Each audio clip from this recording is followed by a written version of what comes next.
Damos gloria a nuestro Señor Jesucristo, como siempre, toda la gloria y la honra sea para nuestro Señor. Hoy vamos a comenzar, gracias al Señor, una miniserie, pero no una miniserie de Netflix, por favor, no nos confundamos con esas miniseries, ¿no?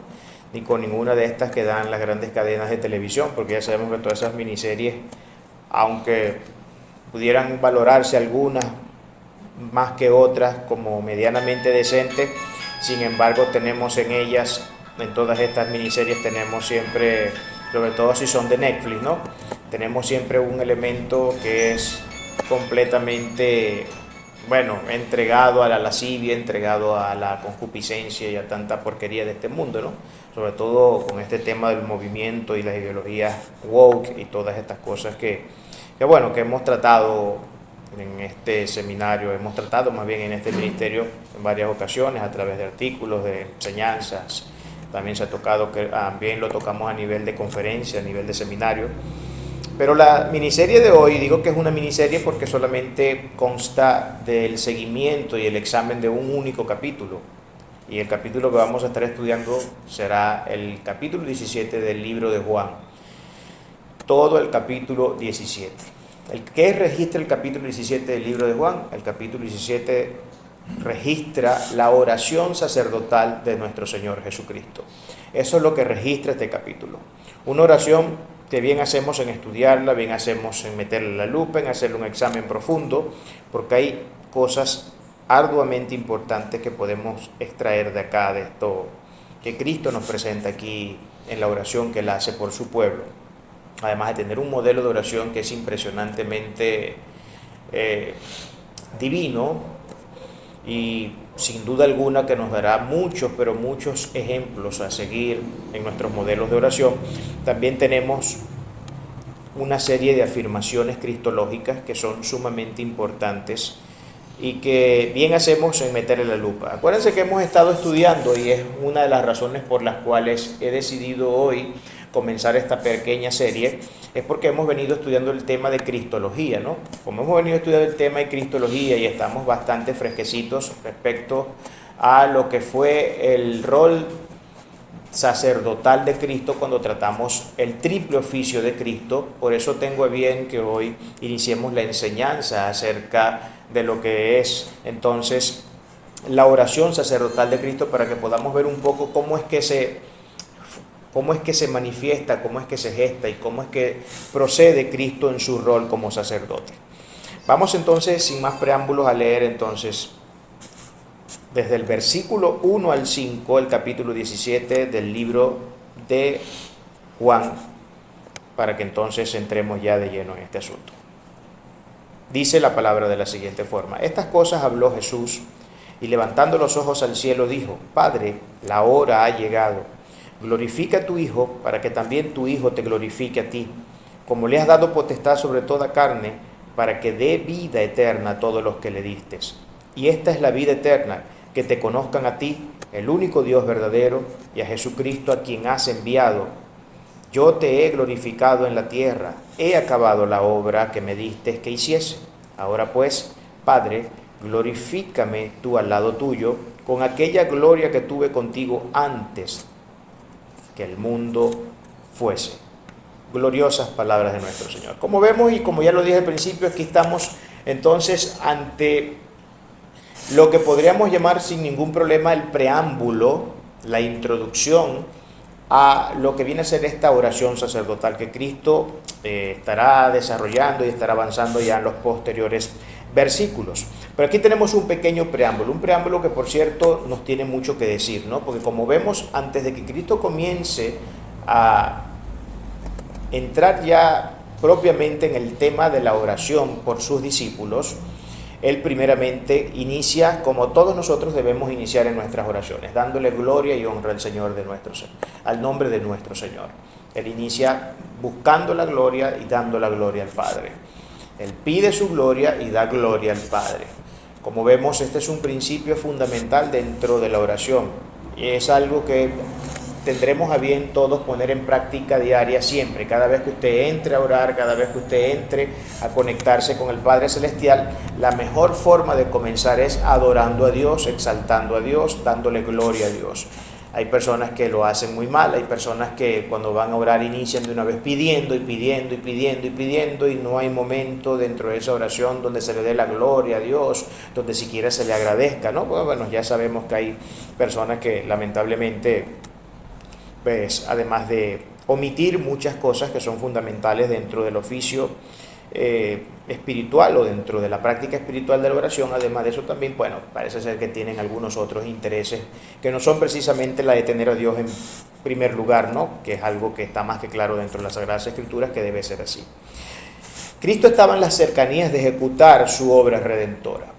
Como vimos, dice: Padre, ha llegado la hora. Eso es lo que Cristo le dice al Padre Celestial: ha llegado la hora. Estaba en las cercanías, estaba a pocos minutos de ser prendido para ser llevado a juicio, para que luego fuera a la cruz. Entonces esa era la hora, y sobre esto vamos a estar tratando un poco. Eso es a lo que se refiere aquí cuando entonces habla de la hora. Dicha obra era esencial no solo para la salvación, por supuesto, de los escogidos, sino para la gloria propia de Dios en toda su extensión. Este plan redentor que debía llevarse a cabo era completamente esencial para esos dos aspectos. Para que nos pudiéramos salvar, por supuesto, porque sin ese derramamiento de sangre del Cordero perfecto, del Cordero que jamás cometió un solo pecado, no hubiera sido posible nuestra salvación.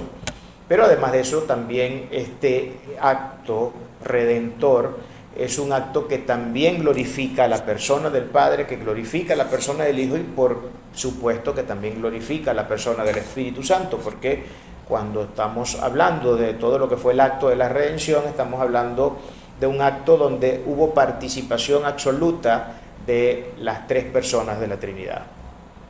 Toda la participación estaba presente en cada uno de ellos. Esta oración contiene datos reveladores además también, ¿no?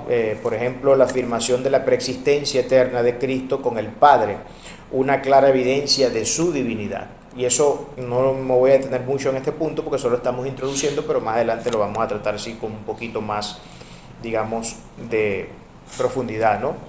Este quizás sea la oración más importante que se haya registrado jamás en todas las Sagradas Escrituras. Si usted me pregunta a mí, yo creo que sin ningún problema y sin menor lugar a dudas, yo diría que esta es la oración más importante que encontramos en todas las Sagradas Escrituras. Número uno, porque es una oración que busca antes que todo glorificar al Dios Todopoderoso, a glorificar al Altísimo.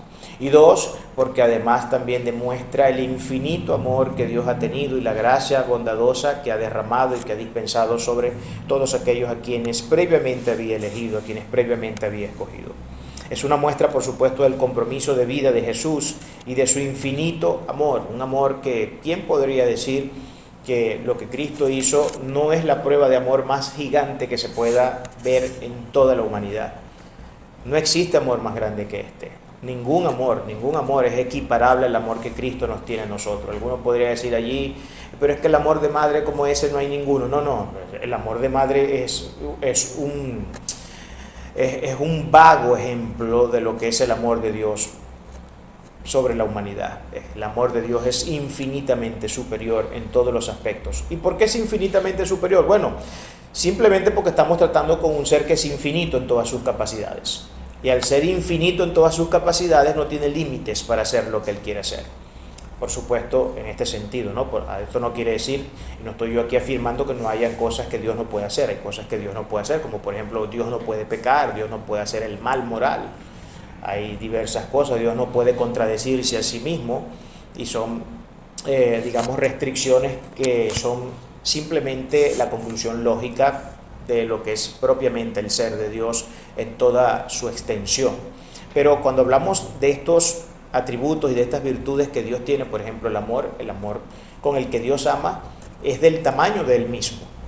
Es decir, al ser Dios un ser infinito en su anchura y en su altura y en su profundidad, así de infinito también es el amor que Él ha derramado sobre toda la humanidad. Es absolutamente infinito, así que no hay punto de comparación.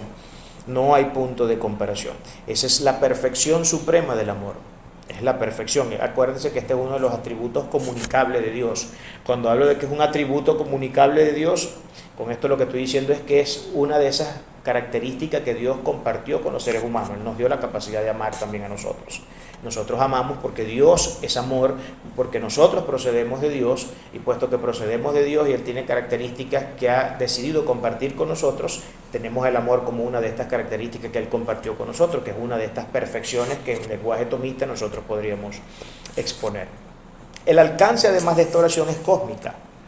Es cósmica. ¿En qué sentido digo que es cósmica? Esto no es en ningún sentido, ni mucho menos, una afirmación de universalismo soteriológico, ¿no? El universalismo soteriológico, para los que no están enterados de qué significa esto en teología, es aquella doctrina que enseña que todo el mundo se va a salvar y que nadie se va a ir para el infierno. Que todo el mundo se va a salvar, o que la salvación es para todo el mundo. Eso es lo que indica el universalismo soteriológico. Universalismo soteriológico, la palabra soteriología significa el estudio de la salvación. Es la doctrina que se encarga de explicitar todo lo que tiene que ver con el tema de la salvación. Pero cuando yo digo universalismo soteriológico, estoy diciendo que el tema de la salvación es algo universal, o sea que es para todo el mundo, pero eso no es lo que dice la Biblia. Entonces, ¿qué es lo que sí estoy queriendo decir yo acá? Cuando afirmo que el alcance y la extensión de esta oración es cósmica, estoy diciendo que no se limita, y a ustedes lo podrán ver más claramente cuando sigamos avanzando en el estudio ya en posteriores ocasiones, no se limita solamente a la oración que Cristo hace por sus discípulos, sino que Él ora por los presentes y por los que han de convertirse en el futuro. Es decir, por todos los seres humanos que en todas las diferentes eras de la humanidad, en todas las diferentes etapas históricas de la humanidad, han sido escogidos y han sido llamados por el Señor. Él está orando por absolutamente todos nosotros. De manera que a lo que usted esté escuchando lo que Cristo dice acá, entienda que Cristo está orando por usted. Entienda que Cristo está orando por nosotros. Y por eso decimos entonces que esta es la oración sacerdotal. Acuérdense que un sacerdote, una de las funciones que tenía era mediar, ¿no? Mediar, ser una especie de puente entre Dios y el hombre. Y Cristo lo que está haciendo es un puente aquí entre los seres humanos y Dios Padre, porque está orando por nosotros. Él está intercediendo por nosotros. Eso es lo que Él está haciendo acá. Entonces, entrando un poco en lo que vendría a ser entonces en el análisis de los dos primeros versículos, que dicen lo siguiente: estas cosas habló Jesús, y levantando los ojos al cielo dijo: Padre, la hora ha llegado, glorifica a tu Hijo, para que también tu Hijo te glorifique a ti, como le has dado potestad sobre toda carne, para que dé vida eterna a todos los que les distes. Había llegado la hora de consumar la obra que fue planteada antes de la fundación del mundo. Una hora que era sumamente importante dentro del reloj divino, y una hora que vendría a marcar sin duda alguna una situación que no había tenido registros históricos, una situación sin parangón en la historia, y que sin duda crearía una gran, una gran diferencia en muchos aspectos, ¿no? Pero antes de que entremos propiamente a estudiar qué cosa refiere esto de la hora que había llegado, tenemos que primeramente entrar en algunos asuntos, o en algún asunto que yo creo que es sumamente relevante en este aspecto, ¿no?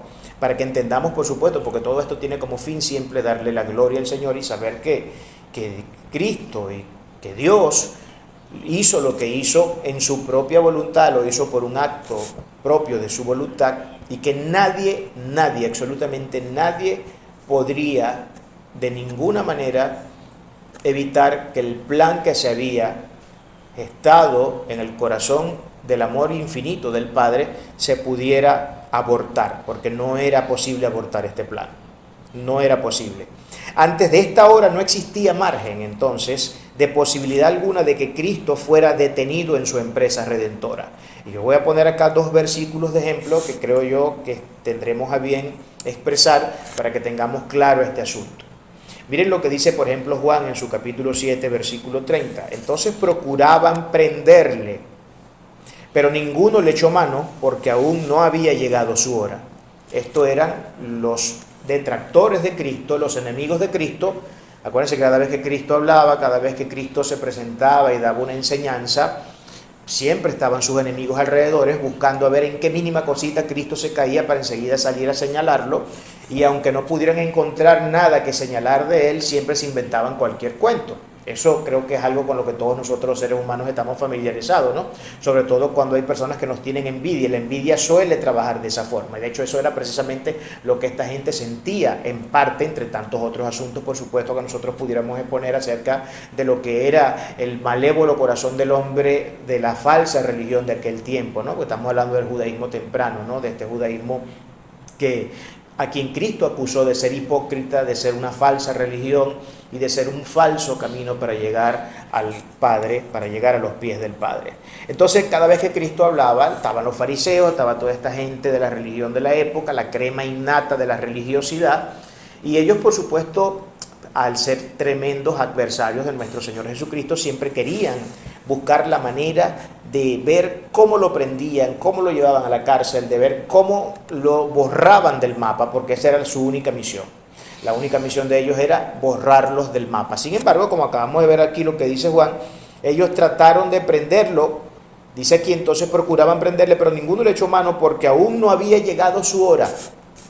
Ninguno pudo tomarlo, nadie. Era imposible que a Cristo se le llevara a juicios antes de que la hora planificada en la eternidad pasada se cumpliera. Porque en el reloj divino de Dios había una sincronía perfecta y una cronometración perfecta de cuál debía ser el momento en que Cristo debía entregarse como el cordero inmolado. Y antes de que esa hora llegase, era imposible que a Cristo se le pudiera hacer algo. No era posible. Nadie lo podía prender, por más ganas que tuviera, por mucho poder que tuviera el Imperio Romano, por mucho poder que tuviera el Sanedrín, los sumos sacerdotes y toda la gente religiosa de ese tiempo. No pudieron hacer nada contrario. Aquí tenemos otro dato en Juan 8:20. Estas palabras habló Jesús en el lugar de las ofrendas, enseñando en el templo, y nadie le prendió porque aún no había llegado su hora. Y esto lo podemos ver casi que al calco en muchos aspectos y en muchos de los relatos de todo lo que nos presentan los evangelistas en sus 4 evangelios. Podemos ver que en varias ocasiones se dice que a Cristo no se le podía tomar porque no había llegado su hora. No había llegado su hora. Era imposible que el plan de Dios se abortara. No se podía abortar, no se iba a abortar. No iba a ocurrir. Esto no era algo contingente. El tema redentor no era algo que podía ocurrir o no ocurrir. No era contingente. ¿Por qué no era contingente? Porque de hecho el plan de redención ya había sido consumado en la eternidad pasada. Y eso lo vamos a ver un poco más adelante. Puesto que ya había sido consumado en la eternidad pasada, era imposible. No estábamos hablando de un acto, entonces, en este sentido, contingente. Algo contingente, para que me entiendan, cuando yo hablo de contingencia, hablo de algo que puede o no puede pasar. Eso es algo contingente. ¿Puede llover hoy? Puede que llueva, pero también puede que no llueva. Es contingente, o sea, existe siempre la posibilidad de que sí o de que no. Eso es algo contingente. Ahora, cuando yo hablo de algo necesario, es algo que va a ocurrir sí o sí. Entonces, cuando hablamos de la obra redentora de Cristo, estamos hablando de algo que no operó ni que opera en la contingencia, sino en la necesariedad.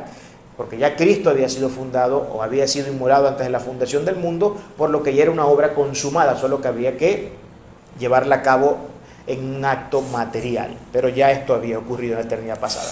Pero antes de que esto ocurriese, era imposible que Cristo fuera tomado por las autoridades de su momento. En contraste a lo que vendría a ser entonces este punto, tenemos que, por ejemplo, en Marcos 14, del 41 al 42, dice la palabra lo siguiente: vino la tercera vez y le dijo, dormid ya y descansad, basta, la hora ha venido, he aquí el Hijo del Hombre es entregado en mano de los pecadores, levantaos, vamos, he aquí se acerca el que me entrega. Fíjense que aquí ahora presentan otra imagen de la película, ¿no? Otra imagen de la historia. Mientras que antes de la obra redentora, mientras que antes de la hora de Cristo nadie le podía tomar, ahora aquí vemos justo lo contrario. Ahora llegó mi hora, ahora sí me van a tomar, ahora sí me van a prender, porque es la hora que el Padre planificó antes de la fundación del mundo. Esto es en el momento del Getsemaní, ¿no? Acuérdense que estamos hablando de la noche antes del haber sido llevado a juicio. Cristo es la noche donde le prenden, donde Judas se aparece con el sumo sacerdote y con toda esta gente, con las autoridades del momento, para vender al Señor Jesucristo, y vende al Señor Jesucristo, lo traiciona y Cristo en ese momento es tomado. Pero fíjense que él mismo lo anticipa. Él mismo dice, ya, quédense tranquilos, relájense, vamos a entrar todos en una situación de relax, cosa que fue imposible para los discípulos, porque los discípulos nunca entendieron el tema de que Cristo tenía que ir a la cruz, de que Cristo tenía que ser prendido, de que tenía que ser enjuiciado y de que tenía que morir. Ellos nunca entendieron eso, por lo que para ellos eso siempre fue un trago muy fuerte de pasar, un duro palo de tragar. No podían entenderlo, pero aquí Cristo les está diciendo, ahora sí, llegó mi hora, quédense tranquilos, relájense, tengan paz en sus corazones, porque lo que tiene que pasar, va a pasar. Y les conviene de hecho que pase, porque es que si no pasa, se van a morir todos ustedes y no van a tener ningún tipo de esperanza. Entonces aquí vemos un contraste claro, ¿no?, entre lo que eran aquellas afirmaciones donde se decía Cristo no podía ser prendido porque no había llegado su hora, mientras que ahora que su hora había llegado, les decía a sus discípulos que se tranquilizaran, y además les anticipó diciéndoles que ya había llegado su hora y que ahora sí se lo iban a llevar, ahora sí lo iban a enjuiciar, ahora sí lo iban a condenar, por supuesto, injustamente, como todos nosotros sabemos. La hora es la hora de la gloria del Padre y del Hijo. A esta hora a la que se refiere, ahora ha llegado la hora, llegó mi hora. ¿A qué se refiere con la hora? La hora tiene que ver con la gloria del Padre y la gloria del Hijo, con que tanto el Padre como el Hijo fueran glorificados por la obra de redención, por la exposición infinita del amor de Dios, por la exposición infinita de la gracia de Dios que fue dispensada sobre todos aquellos a quienes Dios de antemano había escogido. Observamos entre el Padre y el Hijo una relación aquí perfecta, recíproca en el acto de la glorificación. Para que el Padre pudiera ser glorificado, para que el Padre fuera glorificado, debía ser glorificado el Hijo, y viceversa. El Padre glorificaba al Hijo y el Hijo glorificaba al Padre. Ahora, ¿cómo este asunto se entiende? Vamos a ver. ¿Cómo es que esto se daría entonces? Además, ¿qué es lo que esto realmente significa? Está claro, según el texto, que la gloria del Padre vendría de la gloria del Hijo y la del Hijo del Padre. Esto demuestra una unidad perfecta, además una monolítica ontología. Una monolítica ontología, quiere decir que ellos en esencia eran exactamente el mismo ser, en esencia, eran personas distintas, porque la Trinidad se habla de tres personas, Dios Padre, Hijo y Espíritu Santo, pero la esencia de ellos era monolítica, es decir, estaba formada de un único elemento que compartían los tres en común, que era la divinidad, el hecho de ser Dios. Dios Padre, Dios Hijo, Dios Espíritu Santo. Yo sé que eso es una redundancia, pero lo digo para que entendamos a lo que me quiero referir. Pero es Dios Padre, Hijo y Espíritu Santo. Estamos hablando de las tres personas de la Trinidad como un único Dios que se manifiesta en tres personas. Concilio de Calcedonia en el 451, que fue cuando se declaró la naturaleza dual de Cristo. Nosotros podemos ver los registros de este tema, ¿no? Entonces, ¿qué es entonces lo que esto significa? ¿Cómo es que el Padre glorifica al Hijo y el Hijo glorifica al Padre y que es necesario además de que esto ocurra de esa forma? Bueno, en el acto de redención lo primero que tenemos que entender es que hay una participación de toda la Trinidad, de todo lo que es la divinidad en su extensión.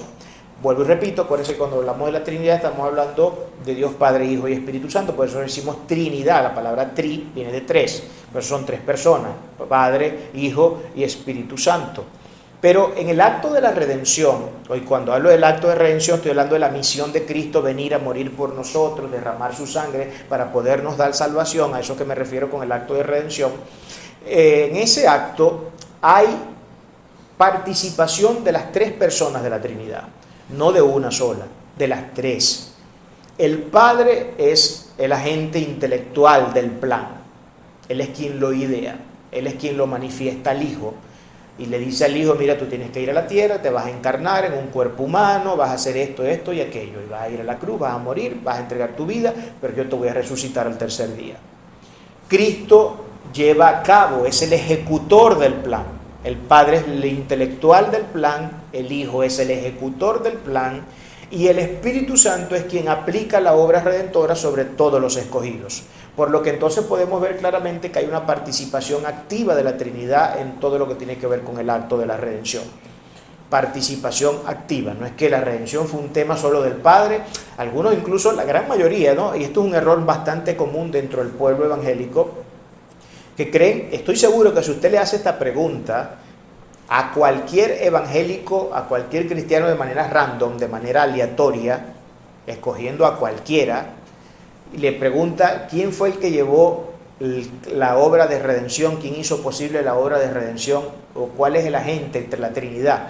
Le voy a poder preguntar, se lo podría preguntar de esa forma más, un poco más para como que poner la conchita de mango. Entre las tres personas de la Trinidad, ¿quién fue el que hizo el acto de redención? ¿O quién fue el que nos salvó? Todo el mundo le va a decir que solamente Jesucristo. Claro, porque a Cristo es a quien vemos ejecutar el plan, ¿verdad? Es como que, ustedes saben, ¿no? Los sicarios.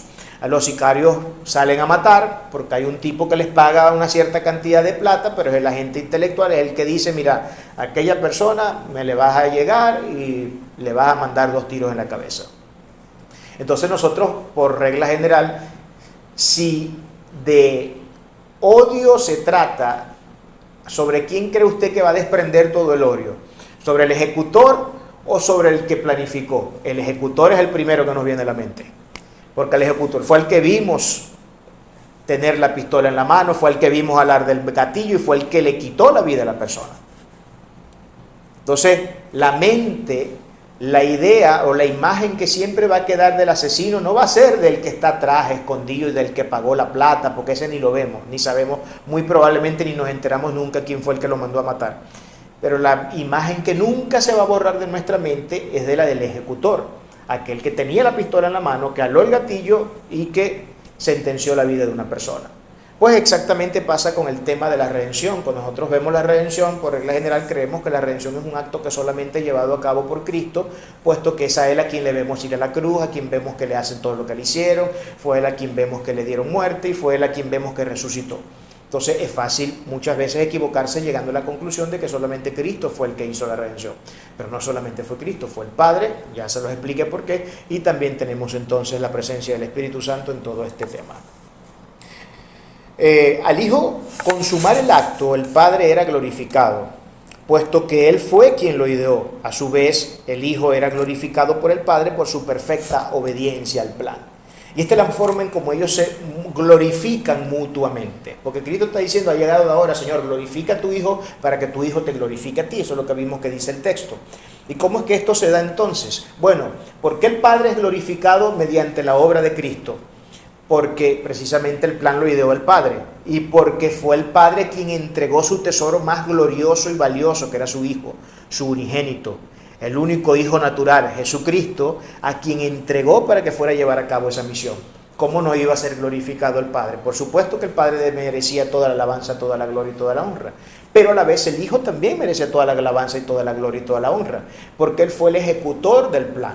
Él fue quien en perfecta obediencia cumplió todos y cada uno de los mandamientos sin haberse caído en uno solo de ellos, amó hasta lo sumo, amó incluso a sus propios enemigos, salvó a cantidades de personas, mostró de manera increíblemente impresionante ese amor a través de diferentes actos, haciendo milagros, haciendo señales, haciendo prodigios, haciendo toda cantidad de cosas que no podían decirnos algo distinto a que sin duda alguna este amor que nuestro Señor siempre ha sentido por nosotros es indudablemente infinito, porque así es de infinito. Y esa es la manera entonces como se glorifican ellos mutuamente. El Padre es glorificado a través del Hijo, porque el Padre ejecutó el plan, el Padre fue el agente intelectual del plan, y el Hijo, al haber sido perfectamente obediencia a todos los requerimientos de ese plan que el Padre le había mostrado, también había sido glorificado.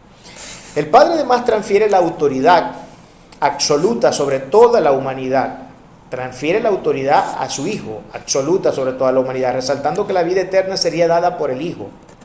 Por el Hijo, mediante el sacrificio pascual, a aquellos a quien el Padre le había dado de antemano. Es en Cristo en quienes nosotros encontramos salvación, y esto es una idea bastante clara en todo lo que son los escritos neotestamentarios. Por ejemplo, veamos algunos de estos ejemplos. Juan 6, del 37 al 40, todo lo que el Padre me da, vendrá a mí, y al que a mí viene, no le echo fuera, porque he descendido del cielo. no para hacer mi voluntad, sino la voluntad del que me envió, es decir, del Padre. Él vino a cumplir con lo que el Padre le había ordenado. Y esta es la voluntad del Padre, el que me envió, que todo lo que me diere no pierda yo nada, que de todo lo que me diere no pierda yo nada. Todo, es decir, ¿qué fue lo que el Señor le dio? Estamos hablando de los seres humanos. Estamos hablando de la salvación que se extendió a los seres humanos, de que de todo lo que Él me diere no pierda yo nada, o sea, no podía perder nada. De los que fueron escogidos y recibieron salvación por ser escogidos, no iba a perder Cristo nada, sino que los resucite en el día postrero. Los resucite en el día postrero. Todos nosotros viviremos ese momento de resurrección. Cuando nosotros muramos, no vamos a permanecer en el Seol eternamente, sino que habrá un momento donde Cristo se manifieste desde los cielos, venga a buscar a su iglesia, y los que estén muertos, que hayan muerto en Él, que hayan muerto siendo hijos obedientes, que hayan muerto siendo escogidos, partes de su pueblo, parte de la iglesia, parte de todo lo que tiene que ver con su santo pueblo, por supuesto que serían escogidos. Esto es lo que nosotros podemos ver claramente, que nos expresa en ese sentido entonces el Nuevo Testamento, ¿no? Y es una idea, creo yo, bastante clara en todos estos asuntos, ¿no? Por eso Cristo es merecedor de toda gloria y toda honra. Entonces sigue diciendo aquí, esta es la voluntad del Padre, el que me envió, que de todo lo que me diere yo no pierda nada, sino que lo resucite en el día postrero. Y esta es la voluntad del que me ha enviado, que todo aquel que ve al Hijo, a Jesucristo, y cree en Él, tenga vida eterna, y yo le resucite en el día postrero. ¿Cuál es el requisito para la salvación? Creer y mirar a Cristo. Solo a Cristo, más nadie. Por eso en la Reforma Protestante se enfatizó la doctrina del solo Christus, que es una de las 5 afirmaciones de la Reforma Protestante. Sola gracia, soli Deo gloria, solo Cristo, solo fide, y allí tenemos las 5 afirmaciones de la Reforma Protestante. Solo Cristo, queriendo decir con ello que solamente en Cristo podemos nosotros encontrar salvación. No hay ninguna religión que nos pueda salvar salvo Cristo. Ninguna religión, ningún otro ser, por bueno que usted crea que haya sido, o por muy bonito que hablen los libros de historia sobre un determinado personaje en la historia que hizo esto o aquello, ninguno de nosotros, ningún ser humano tiene poder de salvar a nadie. El único que puede salvar es Cristo Jesús. La salvación solamente puede ser hallada en Cristo Jesús. Ningún otro ser humano, ningún otro ser, ninguna entidad hizo lo que Cristo hizo por nosotros. Por eso Él es el único que es glorificado. Él es el único que es exaltado en ese sentido, porque Cristo fue el que llevó a cabo, el que ejecutó la obra redentora, el que fue a la cruz y además el que al tercer día resucitó por nosotros. Tenemos una obediencia activa y una obediencia pasiva de Cristo allí, porque nosotros solemos glorificar a Cristo solamente por su obediencia pasiva, por ese momento en que Cristo callaba, por el momento en que fue como un cordero a ser inmolado allá en la cruz del Calvario. No, pero es que Cristo no solamente nos justificó por lo que hizo en la cruz, sino también por su obediencia activa a todos y cada uno de los mandamientos, donde podemos ver que Cristo caminó en perfecta moral, que caminó en perfecta ética y que nunca, jamás, nunca evadió ni nunca transgredió uno solo de los gloriosos mandamientos que vemos dentro de las Sagradas Escrituras. Entonces no hay salvación por otro medio que no sea a través de Cristo Jesús. No existe salvación fuera de Cristo. Cristo es la única persona que puede salvarnos. Cristo es la única persona que puede darnos esta gloriosa recompensa, ¿no? Este glorioso privilegio que solamente recibimos por gracia. ¿Qué podemos ver en el siguiente versículo? En el versículo 3. Hablamos aquí del conocimiento en un sentido más elevado para la salvación. Y lo que se afirma en este versículo es lo siguiente, y esta es la vida eterna, que te conozcan a ti, el único Dios verdadero, y a Jesucristo a quien has enviado. La vida eterna exige entonces, como podemos ver acá, un requisito, pero este requisito solo se puede dar en el contexto de la elección unilateral de Dios en su gracia. Acuérdense que, nuevamente repito, la salvación es un hecho que se da de forma unilateral por la gracia de Dios. ¿Qué significa que es unilateral? Que Dios es el único ejecutor de esa salvación. que no depende de mí, sino solamente de Él. Unilateral viene de uno que actúa, que es el único que actúa. Si yo dijera que la salvación fuera algo bilateral, como cree, por ejemplo, el arminianismo, donde se dice que uno tiene que ponerse de acuerdo con Dios y en un acto libre de la voluntad uno decide a Dios y no es Él quien nos decide a nosotros, entonces ahí sí estaríamos hablando de un acto de bilateralidad, pero eso no es una doctrina plausible desde el punto de vista de lo que las Sagradas Escrituras nos muestran. Lo que sí es plausible y lo que sí es claro en toda la idea bíblica es que es Dios en un acto de gracia de forma completamente unilateral, donde solo Él actúa, es el que decide salvarnos y es el que decide llevarnos al cielo el día que nos toque, por supuesto, ir al cielo. Por eso que es un acto entonces de esa gracia del Todopoderoso. El requisito afirma que hay que conocer a Dios Padre y a Dios Hijo. Ahora, ¿por qué esto es un requisito en el que hay que conocer a Dios Padre y a Dios Hijo? Es que simplemente para ser salvo lo que esto me está queriendo decir es que yo solo tengo que saber que Dios existe y que Cristo existe y ya con eso soy salvo. No, eso no es lo que está diciendo. Cuando habla aquí del término conocer, y es importante que nosotros entremos en este tema, ¿no? Porque esto es una palabra crítica que tenemos que explicitar bien acá. La palabra conocer puede indicar, y de hecho indica acá en la Biblia dos sentidos. Un conocer desde un punto de vista, en un sentido meramente intelectual, donde por asentimiento mental, intelectual, uno simplemente afirma la existencia de algo. Bueno, yo sé que el mundo existe porque me es evidente. Yo puedo observar las cosas a mi alrededor, puedo mirar hacia las diferentes direcciones y darme cuenta definitivamente que el mundo existe. ¿Verdad que sí? Entonces tenemos en ese sentido una simple cuestión de convicción intelectual. O sea, yo sé que Dios existe. La mayor parte de la gente a quien usted se le puede acercar y preguntarle sobre la existencia de Dios, seguramente le dirá que sí, que él cree que Dios existe y que de hecho cree en Dios, pero eso no salva a nadie. Eso no salva a nadie, porque conocer a Dios en un simple sentido intelectual, yo tengo conciencia de que hay algo para allá, tiene que haber algo más grande que yo y que todo lo que existe, porque esto no se pudo haber creado de la nada o solo, de hecho sí se creó de la nada, ex nihilo, pero lo creó Dios en un acto de su poder, de un poder que es infinito, de un poder que no tiene límites ni restricciones. Entonces, ¿es esto un tema de que yo simplemente afirmo Dios existe y creo en Él y ya por eso me salvo? No, porque en lo segundo que nosotros podemos ver sobre la palabra conocer, porque hay que hacer esta discriminación importante entre el conocer como un acto meramente del intelecto humano, pero ahora esta segunda fase del término conocer, que lo explicita muy bien, por ejemplo, Génesis 4.1, cuando nos dice, conoció Adán a su mujer Eva, la cual concibió y dio a luz a Caín. En este contexto, en este sentido, la palabra conocer significaba la relación más íntima que puede existir entre una pareja, a saber, una relación sexual, relaciones sexuales. Esa es la relación más íntima que puede existir entre una pareja, es tener relaciones sexuales. Y es lo que está diciendo acá el Génesis cuando dice, conoció Adán a su mujer Eva, la cual concibió y dio a luz. Este término conocer aquí no puede estarnos refiriendo la primera sección que explicamos acerca de lo que significa conocer como un mero sentido de que algo existe intelectualmente hablando, porque mi mujer no salió embarazada de mí y tuvimos a la hija que tuvimos porque yo la conozco simplemente, ¿o sí?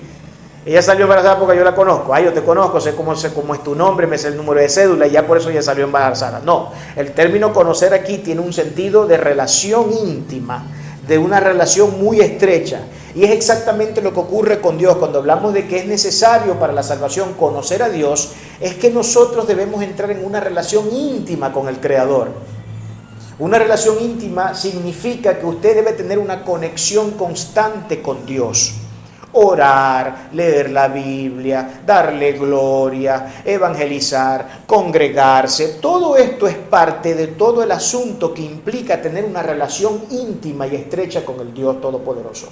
Ahora, algo importante que también tengo que destacar aquí, eso tampoco salva por sí solo. Porque hay mucha gente que ora, que va a la iglesia y todo lo demás y no son salvos. ¿Cómo es eso, hermano? Bueno, hay gente que hace eso porque la palabra habla de la cizaña, habla de la parábola del trigo y la cizaña. Simbólicamente el trigo representa, cuando Cristo desarrolla esa parábola, simbólicamente el trigo representa a los creyentes verdaderos y a los hijos verdaderos de Dios. Y la cizaña, todo lo contrario. Y la cizaña tiene una peculiaridad, y es que la cizaña se parece mucho al trigo. Se parece mucho.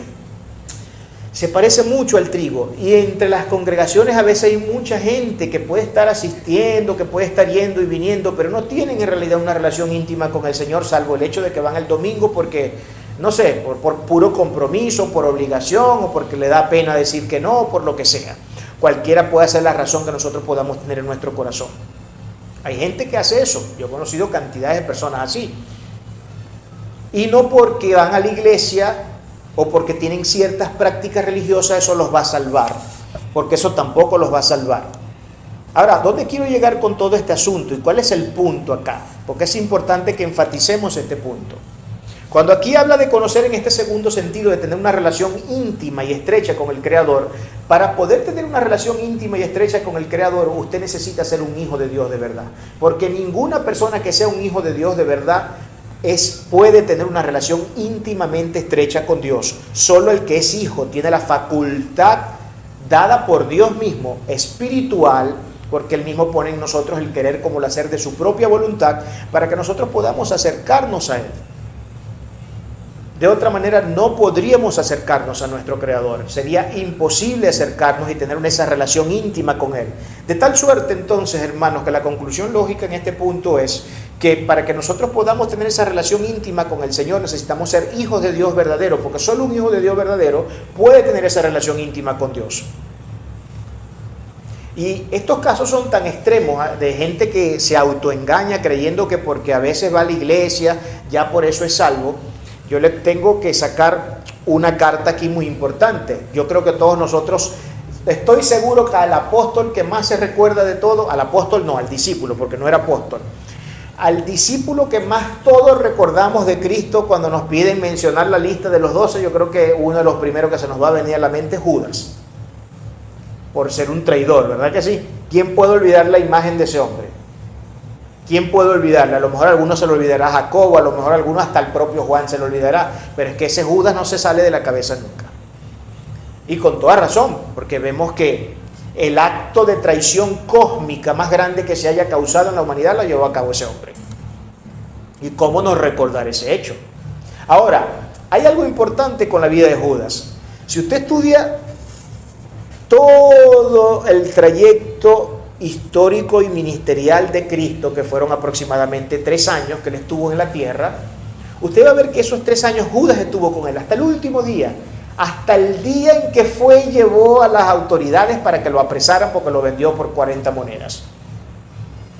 Hasta ese día, o sea que Judas estuvo todo el tiempo con el Señor, para arriba y para abajo, escuchaba sus enseñanzas, oraba con el Señor y sin embargo no era de Dios.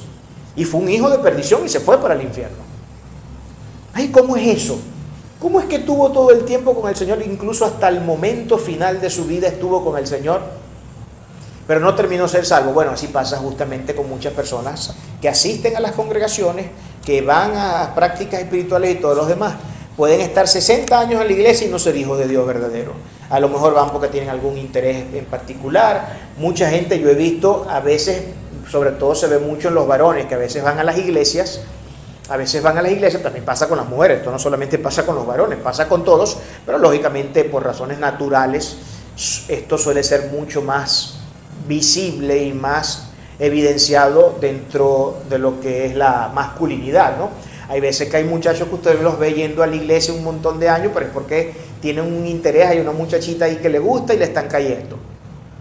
Lo están buscando a ver cómo empatan con la muchacha, o porque tienen algún otro interés. Pero no es porque amen a Dios, no es porque quieran tener una relación con Dios real, no es porque sientan gratitud en su corazón por lo que Dios ha hecho por ellos, sino porque simplemente hay algún tipo de interés. Estoy poniendo un interés en este caso que tiene que ver con una cuestión de buscar entablar una relación con alguien más allá de una simple amistad. Pero pueden haber otros intereses, pueden haber incluso intereses económicos también.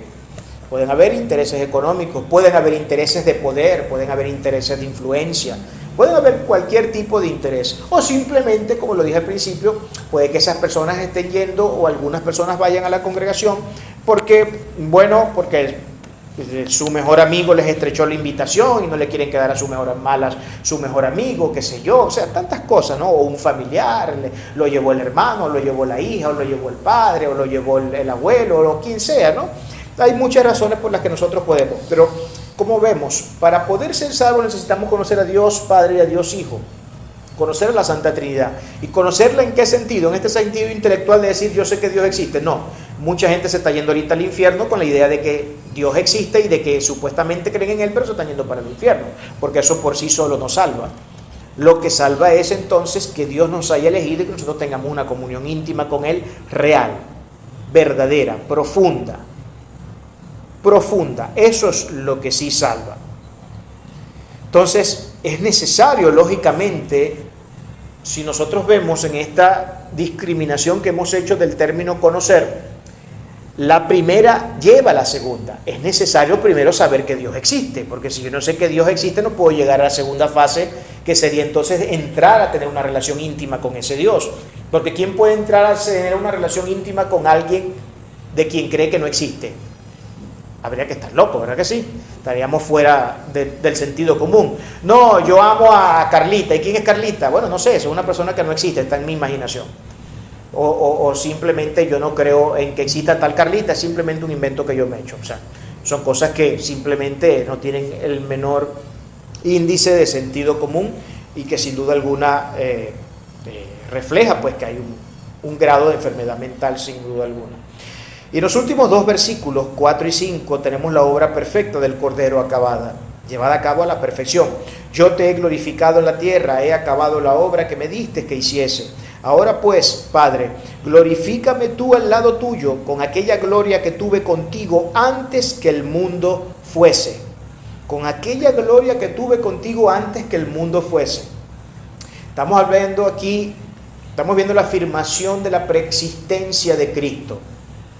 Acuérdense que nosotros estudiamos en las clases de teología, porque estamos ahorita en teología, dentro del curso de teología sistemática, estamos ahorita desarrollando la materia de cristología, que se trata de hablar de toda la parte de Cristo, toda la doctrina acerca de Cristo. Lo que podemos es conocer desde el punto de vista bíblico, desde el cariz bíblico, todo lo que tiene que ver con Cristo.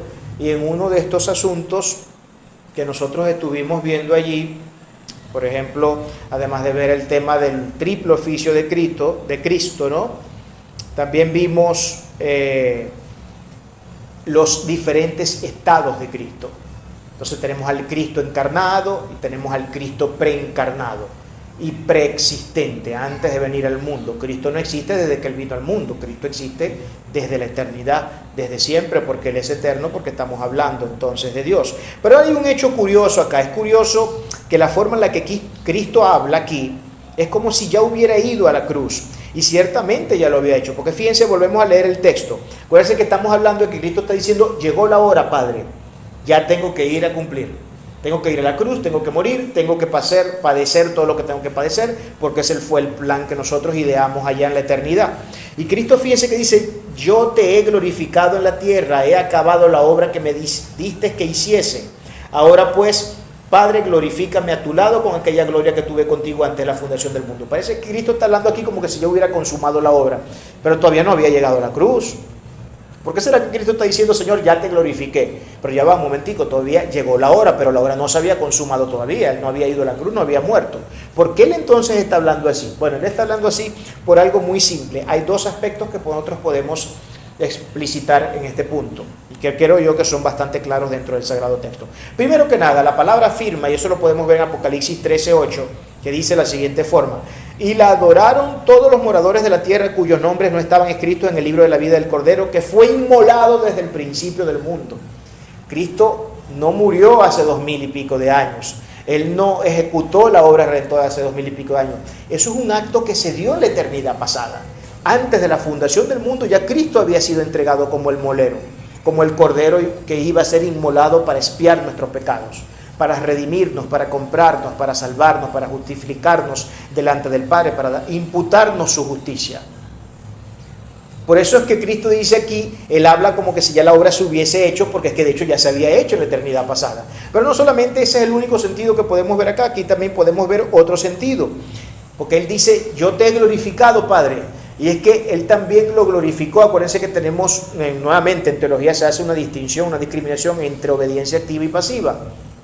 Obediencia activa y pasiva. En la obediencia activa estamos hablando de cada vez que Cristo ponía en marcha los mandamientos de Dios. Cada vez que Cristo obedecía el mandamiento divino, estamos hablando de la obediencia activa, donde Cristo activamente estaba cumpliendo los mandamientos. Y en ese sentido, Cristo siempre estaba dándole gloria al Padre porque estaba cumpliendo sus mandamientos. Lo mismo que sucede con nosotros. Cada vez que usted y yo cumplimos los mandamientos de Dios, estamos glorificando el nombre de Dios. La mejor forma, hermano, métase esto en la cabeza y que nunca se le olvide, por favor. Pero la mejor manera de darle gloria a Dios no es ni siquiera diciéndole Dios, te amo, te adoro, te alabo, porque a veces esas palabras son falsas. Una cosa dice la boca y otra siente el corazón. Pero la manera más clara y evidentísima de demostrar que amamos en verdad a Dios y que tenemos una relación con Dios y que glorificamos su santo nombre es obedeciendo sus mandamientos. Cada vez que nosotros obedecemos sus mandamientos, estamos glorificando el nombre del Santo de los Santos, así como el Hijo Jesucristo glorificó al Santo de los Santos, al Dios Padre Eterno Todopoderoso, en su perfecta obediencia activa. Así nosotros también, cada vez que obedecemos sus mandamientos, estamos dándole gloria, honra y honor al que vive por los siglos de los siglos. Eso es justo lo que estamos haciendo.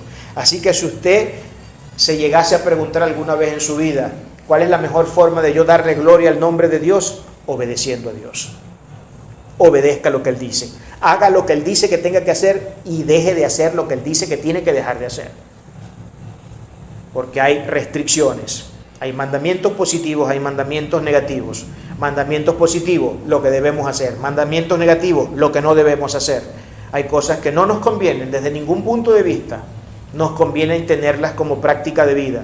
No nos convienen ni a nivel espiritual, ni a nivel económico, ni a nivel sanitario, porque nos enferman ciertos vicios y ciertas cuestiones. No nos convienen en ningún sentido, hermano. Porque lo único que hacen es buscar la destrucción del ser humano. Por último, la afirmación cristológica de que el Hijo compartió gloria con el Padre antes de la fundación del mundo es un claro ejemplo de una declaración de su divinidad. Que Cristo le haya dicho al Padre, Señor, glorifícame y ponme a tu lado y con aquella gloria que tuve contigo antes de la fundación del mundo, es una clara evidencia del Cristo preencarnado, de la preexistencia de Cristo antes de venir a la tierra. Por lo que llegamos rápido a la conclusión bajo esta premisa y muchas otras, ¿no? Porque no es la única premisa que podemos encontrar en la Biblia para llegar a esta conclusión, de que Cristo es ni más ni menos que Dios. Él no es un simple mortal, Él no es un simple cordero, Él no fue un simple profeta, Él no fue un simple maestro bueno, Él es Dios todopoderoso en toda su extensión. ¿Qué podemos entonces concluir, hermanos? Para terminar, entonces, debemos empezar nuestra conclusión diciendo que toda la gloria sea por los siglos de los siglos a la gloriosa Trinidad, a Dios en toda su extensión, único actor de la salvación del hombre. Gloria al Padre por haber indicado el plan de salvación, gloria al Hijo por haberlo hecho posible y gloria al Espíritu Santo por haberlo aplicado en nuestras vidas. No quiero alargar innecesariamente este cierre. Creo que el texto ha sido bastante claro. Cristo es el nombre sobre todo nombre, dado a los hombres para la salvación. Una que no sería posible si el Padre no llevare a los pies de Jesús a los elegidos, a los escogidos. Nunca olvide que no hemos sido elegidos por buenas obras que hayamos hecho. Nunca ha sido por buenas obras. Nunca. Porque seamos un punto y aparte en relación a nuestra calidad moral y ética. No tiene nada que ver con eso. Tiene que ver con el acto de gracia de Dios. Simplemente es el acto sublime de gracia que ha sido dispensada sobre todos aquellos a quienes Dios consideró para su elección. Dios consideró para su elección. Hermano, no tomemos en poco, no le demos poco valor a lo que Dios ha hecho por nosotros y a la elección que Dios ha hecho por nosotros, porque no nos eligió porque haya visto algo bueno en nosotros. No es que Dios eligió a mí porque yo soy mejor que el del frente. No, a lo mejor soy 10 veces peor que el del frente, pero la gracia de Dios es la que me sostuvo.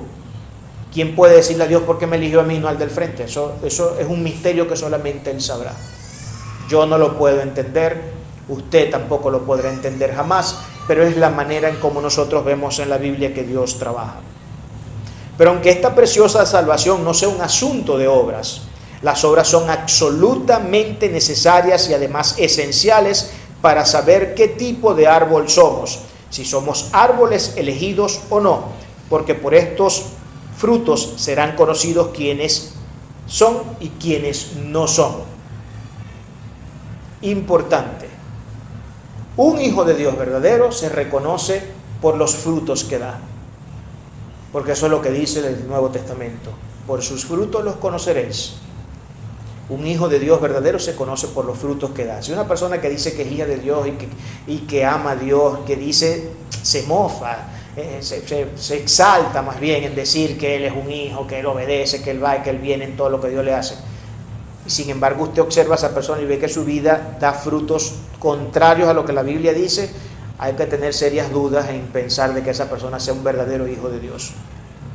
Porque si es alguien que se relaciona con gente mala, que tiene un montón de vicios, que no tiene una relación con Dios, que no obedece a Dios en nada, que hace siempre lo que le da la gana, que es un altanero, que es esto, que es lo otro, bueno, tendremos que tener serias dudas de que esa persona sea un verdadero hijo de Dios, en cuyo caso no estaría de más decir que si no es un hijo de Dios no va para el baile, ¿no? Diciéndolo así de manera cotidiana. Entonces, aunque las obras no nos salvan, son necesarias para demostrar, porque un árbol bueno siempre da buenos frutos. Y si yo soy un árbol bueno porque soy un hijo de Dios, debo dar frutos. Es intrínsecamente mandatorio desde el punto de vista espiritual que yo dé frutos, porque soy hijo de Dios. Y de hecho los únicos que pueden dar frutos son los hijos de Dios verdaderos, porque son los que tienen la capacidad espiritual otorgada por Dios para que podamos obedecer, porque nosotros en nuestro propio esfuerzo humano no podemos obedecer, a menos que Dios se manifieste. Y Dios, ¿a quienes se manifiesta Dios? A los que Él ha escogido, a los que tienen una relación íntima con Él, a los que lo buscan todos los días, a los que están pendientes de los mandamientos, cumpliendo los mandamientos. Entonces damos gloria y honra al santo nombre de nuestro Señor por habernos hablado en esta mañana. Amén.